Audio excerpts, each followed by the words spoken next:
அஸ்ஸலாமு அலைக்கும் வரஹ்மத்துல்லாஹி வபரகாத்துஹு. நாளும் ஒரு நபிமொழி. நீங்கள் ஒரு எலுமிச்சை பழத்தை போன்றவரா? நபி அவர்கள் சொன்ன ரகசியம் இதோ. நபி அவர்கள் கூறினார்கள், குர்ஆனை ஓதுகின்ற நல்லவரின் நிலையானது எலுமிச்சை பழத்தை போன்றதாகும். அதன் சுவையும் நன்று, வாசனையும் நன்று. நல்லவராக இருந்து குர்ஆன் ஓதாமல் இருப்பவர் பேரிச்சம்பழத்தை போன்றவராவார். அதன் சுவை நன்று, அதற்கு வாசனை கிடையாது.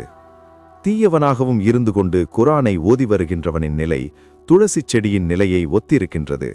அதன் வாசனை நன்று, சுவையோ கசப்பு. தீமையும் செய்து கொண்டு குர்ஆனையும் ஓதாமல் இருப்பவனின் நிலை குமட்டிக்காயின் நிலையை ஒத்திருக்கின்றது. அதன் சுவையும் கசப்பு, அதற்கு வாசனையும் கிடையாது.